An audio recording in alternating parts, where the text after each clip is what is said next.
So it's going to be no surprise where we are today, right? Because you heard the girls read.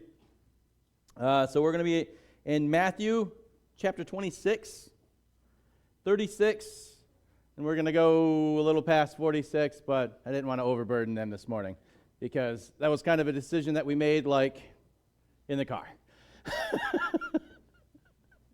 So it was fun. All right. So, I'm going to read, and then we're going to kind of work through it. All right, where are we at? I don't like this hair today. Then Jesus came with them to a place called Gethsemane, and he said to the disciples, "Sit here while I go over there."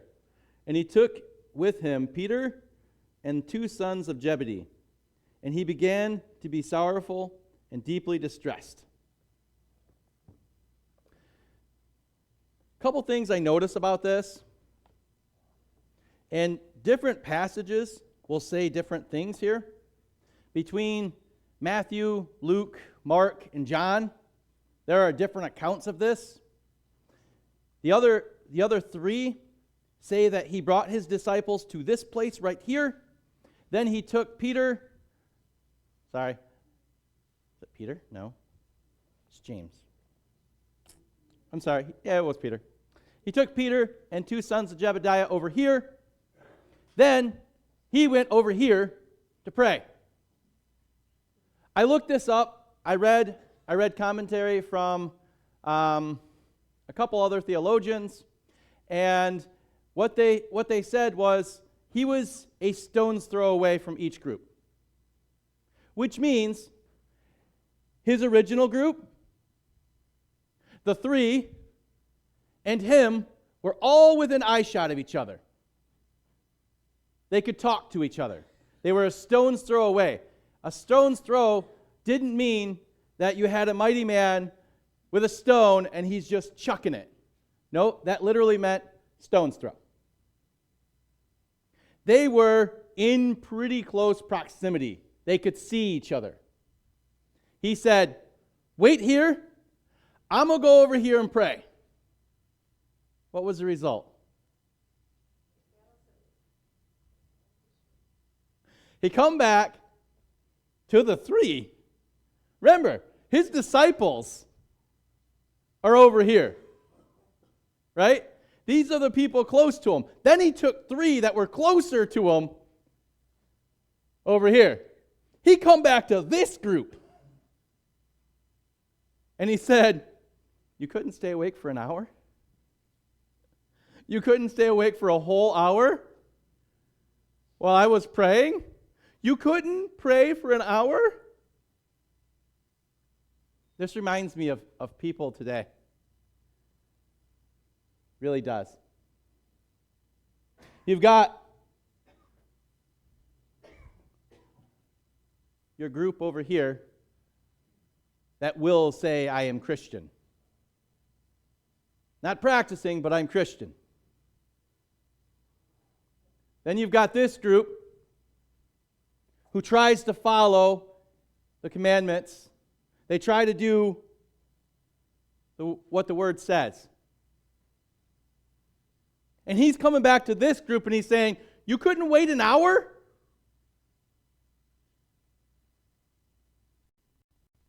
We do this all the time, though. I catch myself doing this all the time. Like last week, I'll be busy at work. I like to work one of my days off and then a couple days over.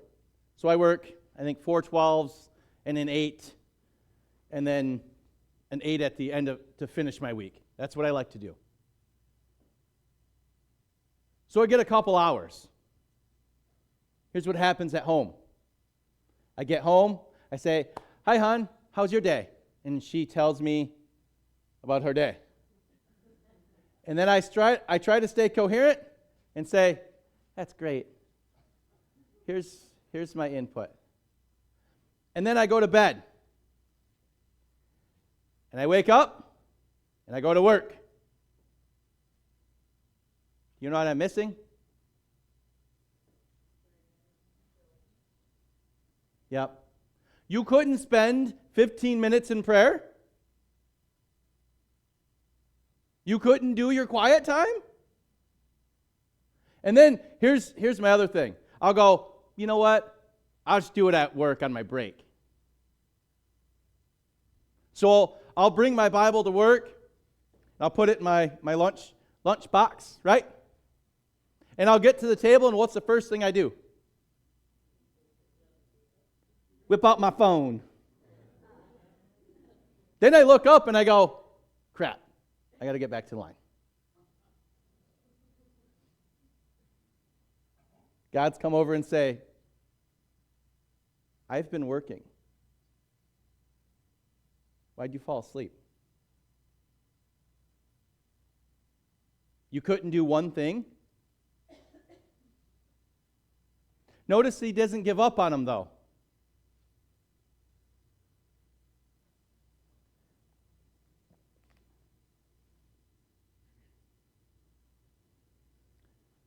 And he went a little further and fell on his face, praying, and said, "O Father, if it is possible, let this cup pass from me. Nevertheless, not as I will, but as you will." Then he came to his disciples and found them asleep. Again. What happened there? He even, he come over and he said, "You couldn't stay awake for an hour. I'm over here praying and bleeding in tears. This is a big deal. I'm going to let you retry this. I'm going to go over here and pray." He goes over here, he says the same prayer. "Father, let this cup pass from me. That is my will. But if it's your will that I go through this, let it be." He comes back to his disciples, and what are they doing again?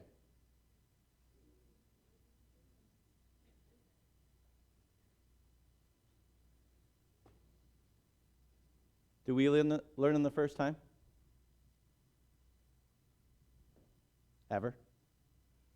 Even as adults, do we learn on the first time? God chastises us again and again and again. But it's like a parent. You chastise your child again and again and again. You don't give up on them. Because that's when you know they don't care. When they go, "Just do what you want." Notice how Christ didn't do that.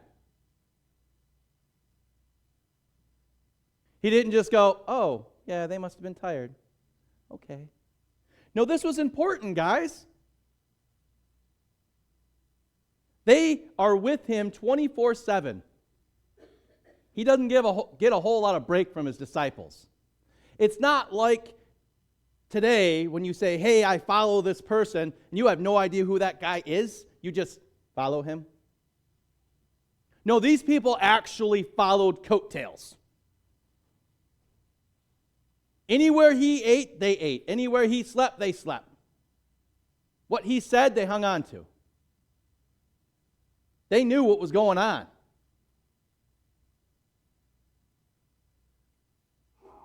They knew this was important. He became deeply sorrowful. And still yet, they slept. Even the second time. But he didn't give up, did he? See, even when we disobey time and time and time again, he doesn't give up. Notice how in the second time, he didn't go, "Well, I caught you sleeping the first time, and I told you, don't do this." Notice how he didn't bring all that up?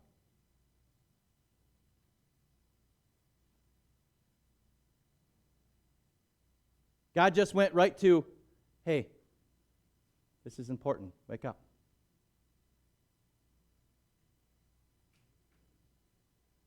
It's not, I'm judging you for your past. That's how this group over here becomes this group here. Because God doesn't give up. He wants us to be close.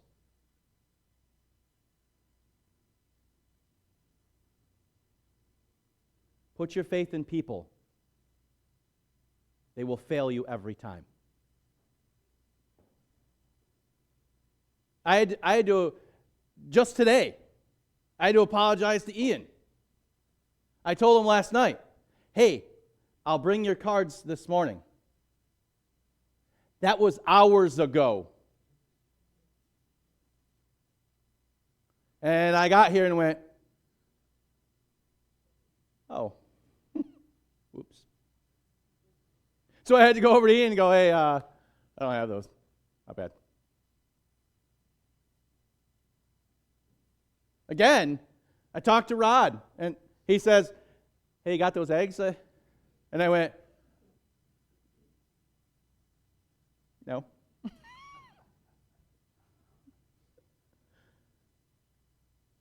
See, people will fail you, no matter who it is. No matter if it's the guy up here, the guy over there, or the guy back there. They're going to fail. We have to keep our focus on Jesus. This is what they didn't do. Twice now. Why? Is it because they were just really tired? Or was sleep more important? I'm going to tell you, when you need to stay awake, you can stay awake. I will prove it to you. The day before last, no. Anyways, I worked a 8-hour shift at work. I began work at 11 o'clock. I got up at 10 p.m. Okay? I got home at about 7:30. Luckily, I wasn't forced over. Yay. And here's my plan. I was going to lay on the couch all day and then have friends over at night and then go to bed. That was my plan. It was a great plan. It didn't work. My brother calls me up and he says, hey, can you drive to Ypsilanti for me? And I went, without thinking, you know what? My buddy can go, I'll go.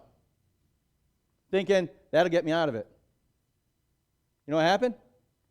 My buddy said, yeah, I can go. Okay. Here we go. Now, if you're tracking, I've been awake since 10 p.m.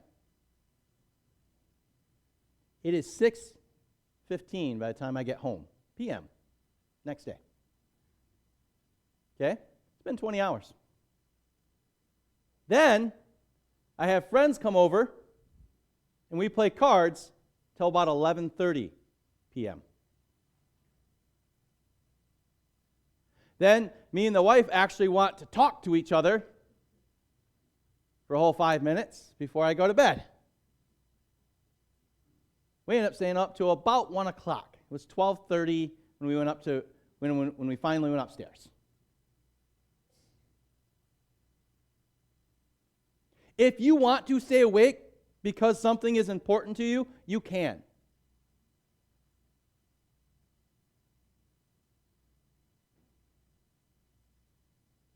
I get asked all the time, how do you do third shift? I can't stay awake all night. Just try walking around all night. You'll figure it out. Trust me, you'll figure it out. It's easier than you think. You're busy all night, and guess what? You stay awake. These guys were supposed to be in prayer for him. Instead, they wandered. We do that all the time. I've seen it when we're doing corporate prayer on like prayer night. We used to do prayer night here, and we do like everybody takes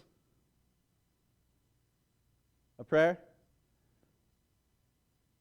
So then she would pray, and then he would pray, and then she would pray, and then she would be looking around, and he would be looking around. And pretty much, I'm in the back of the room going, who's praying? And who's talking? Because there's all this. And I'm like, so who's really praying? And who's wandering? We do this in ministry all the time. Right?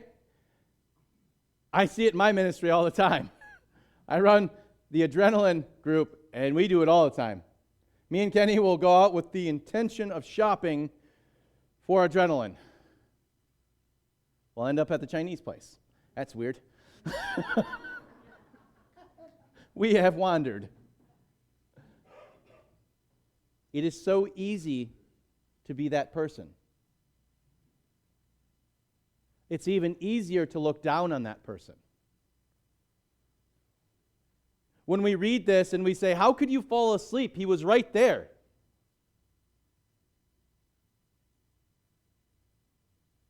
When they read our history from heaven and they go, how could you not give your life? It was right there.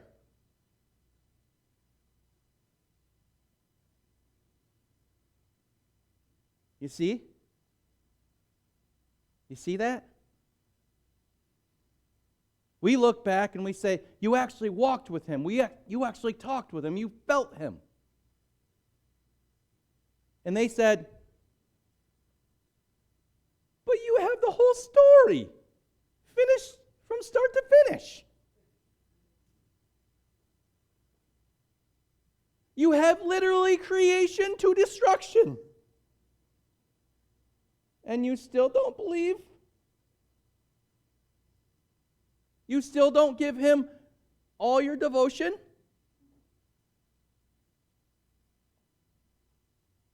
You still will fall asleep while he's praying?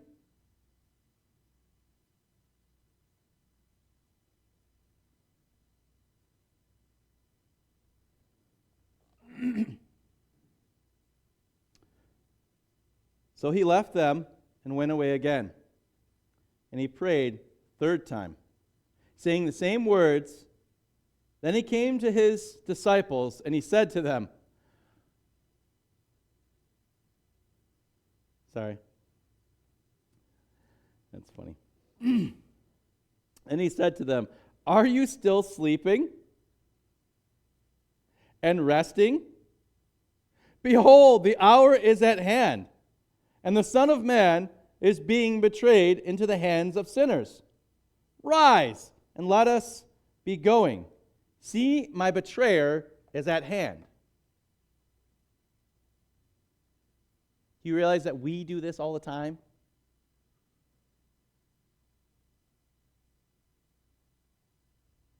Jesus comes and goes, are you still going astray?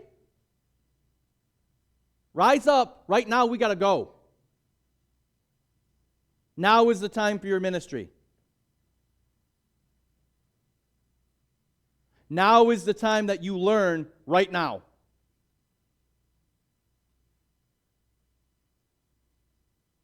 They slept right up until the end. Right up until it's go time. You know anybody that does that? Yes, you do.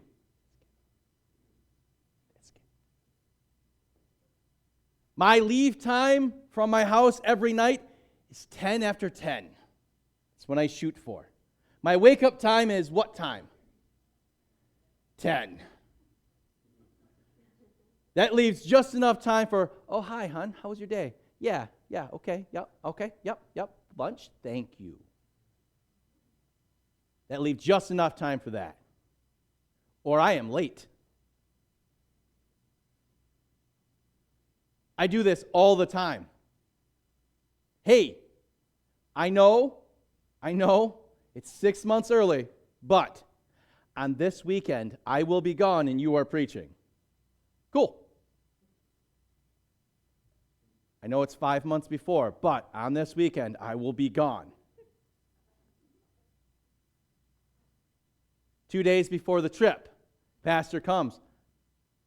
All right, it's next week. What's next week? Little faith here, little faith. And I say, oh yeah, I got that, don't worry. And every time he says, I'll pray for you.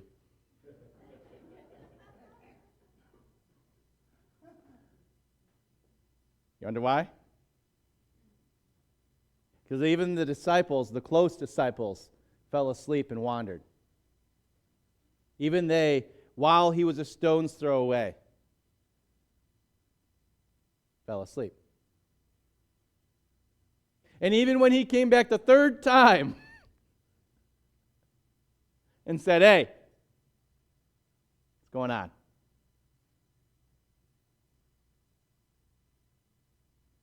Now we have to rise and go. How close a time was it? And while he was still speaking, behold, Judas, one of the 12, with a great multitude with swords and clubs, came from the chief priests and elders of the people. Now his betrayer had given him a sign, saying, whomever I kiss, he is the one. Seize him. Immediately he went up to Jesus and said, greetings, Rabbi, and kissed him. Now this was so close to the time that when Jesus come over and said, hey, you're still sleeping again. Get up. While he was still speaking, they were coming.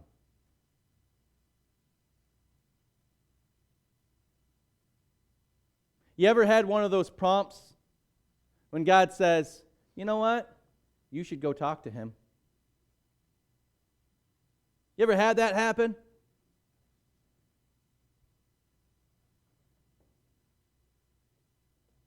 I distinctly remember Miss Rebecca telling me several times, I just had this feeling I had to go talk to that student. And then this happened.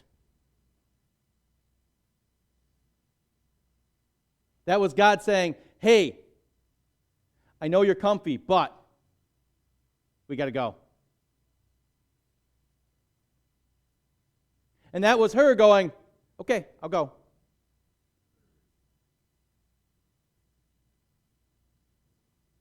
Because stuff was in motion already. The plan will be worked through, even if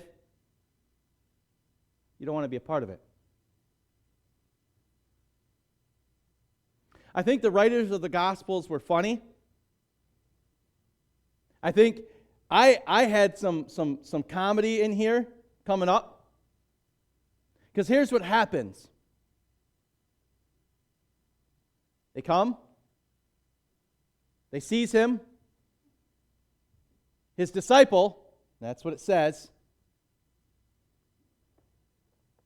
I'll read it for you. Friends, why? But Jesus said to him, friend, why have you come?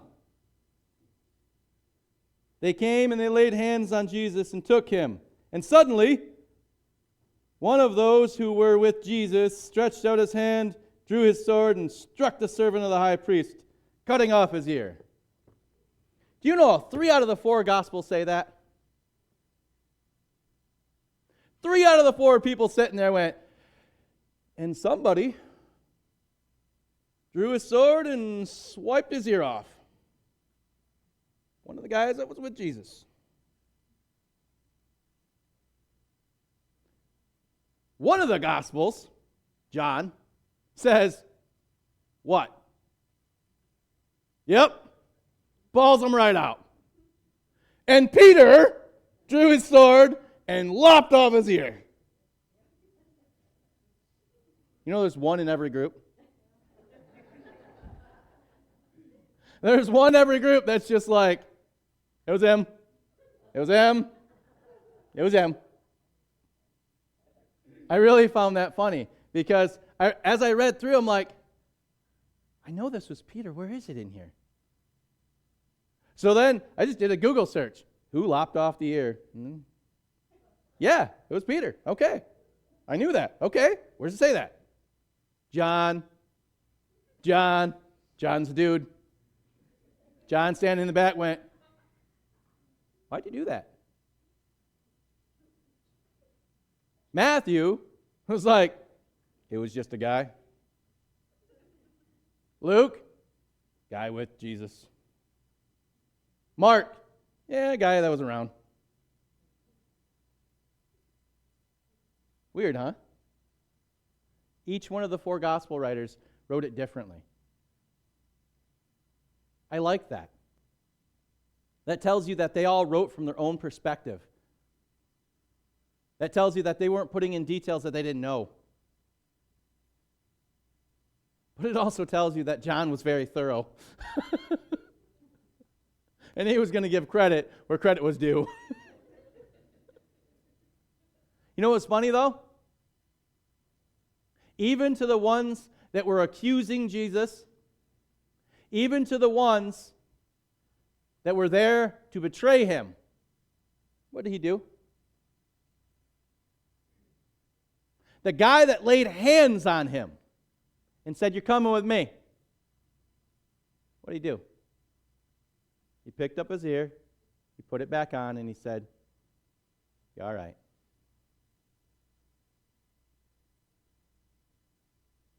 Even the non-believing world, he still has compassion on. He didn't give up on them.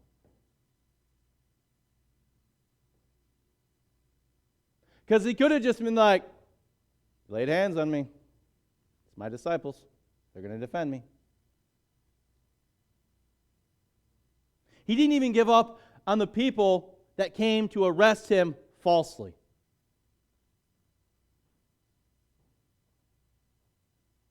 This passage is one of the ones that really should give us hope. I am no one special, trust me. I have got no special skills. I am very adept at running away.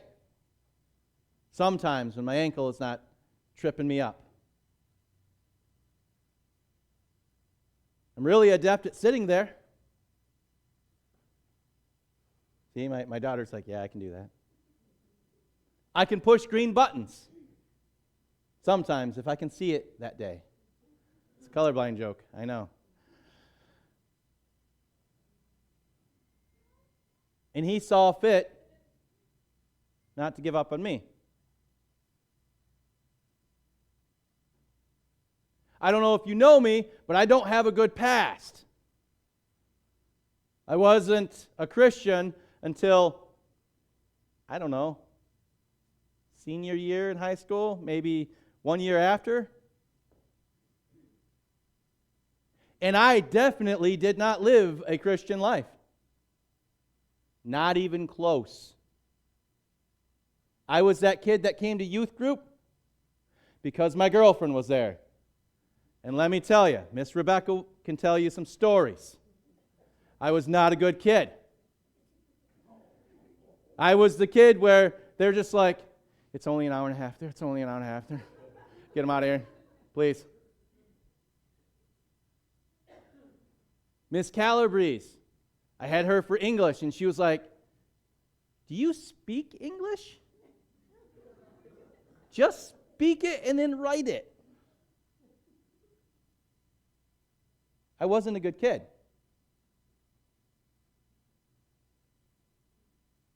I was the one coming to betray him. And he didn't give up on me.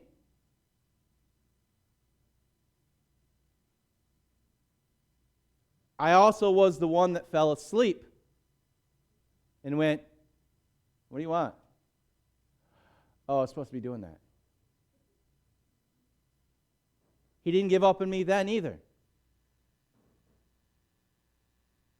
Doesn't matter what your past is. It doesn't matter even what you're currently doing. You can always get up and be better. change. The disciples were about to learn real fast what change was. For those of you who know the book, this was right before they took him, they tried him, and they crucified him. The disciples were about to learn what persecution is real fast. From both sides. The government, they wanted them gone. And Christ said, I want you to go spread the gospel. They are about to learn real fast. No sleeping. Get up, it's time to go. Look at the state of our country. Look at the state of the world. If you can't, if you don't have a TV, I'll fill you in. It's time to go. You don't have the internet? Let me fill you in. It's time to go. It's the third awakening. Things are in motion. I'm not saying the end of the world, don't get it there. Don't get me twisted. I'm saying the world is going the wrong way. We used to fight over things like, you're not paying me a fair wage. We used to fight over things like, this is not safe. People are falling in meat grinders. We used to fight over things like, what does it matter what color he is? You know what we fight over now? You called me the wrong pronoun. We can't even decide who's a boy and who's a girl. If you can't see we're going the wrong way, you need some bifocals. Trust me. They're on sale right now. Got to buy a pair. For my daughter, not me. Now is the time to wake up. While he is still speaking, they came. Now is the time to do that ministry that you've been wanting to do. Now is the time to volunteer. Don't wait. And I'm not saying just here. Trust me. Okay? I've never been a guy that cares about how many butts are in the seats. Now, I am the money guy, and I go, maybe we shouldn't do that. We don't have money for that.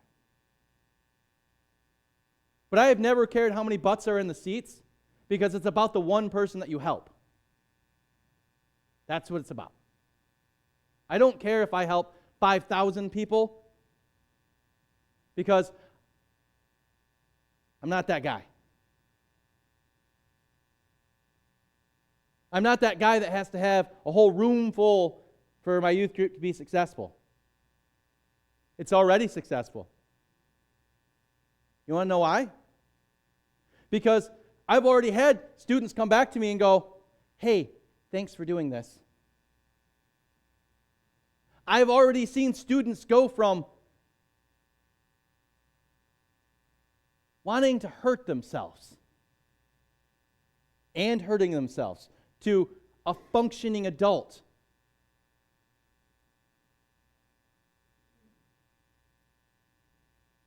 That's success in my book.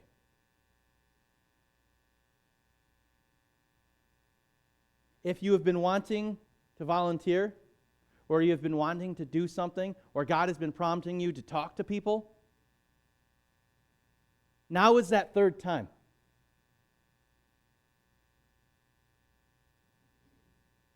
Now is the time where he's speaking, and as he is speaking, things are in motion. You will miss that opportunity.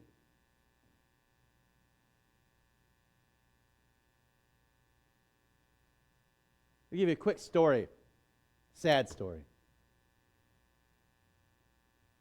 When I was in 6th, 7th grade, I think it was 7th actually, I'd been here for a year. We had an incident at school.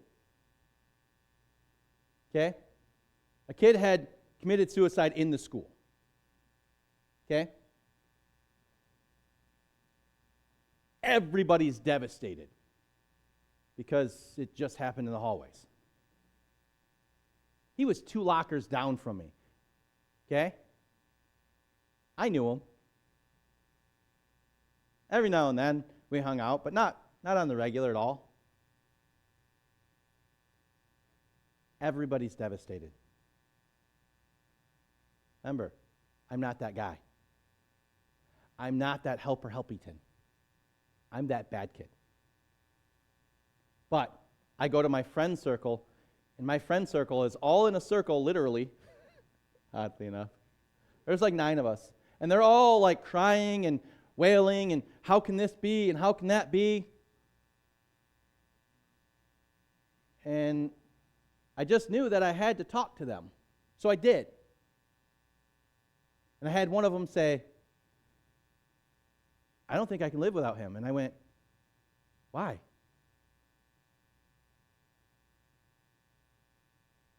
And that's all I had to ask her is why. And she just looked at me and she was like, well, I don't know. I just don't feel like I can. They had crisis counselors there, and they'd come over and they'd be like, how's your group doing?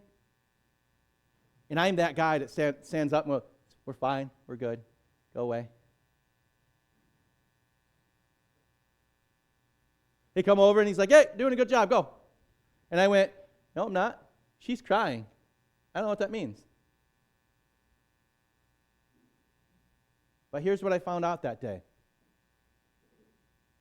There was 2 girls in the circle that were in the same suicide pact as a kid in the school.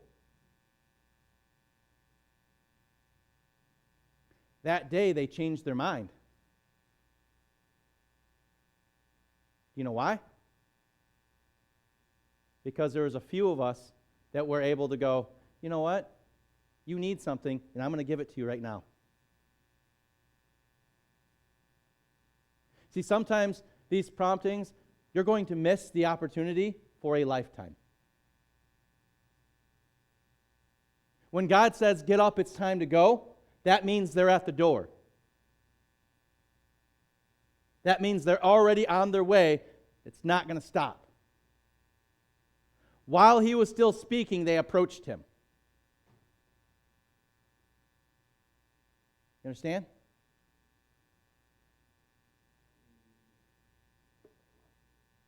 Don't miss opportunities. Even when you fall asleep. Don't wake up and say, oh man, I should have done this, I should have done that. Get past it. Go.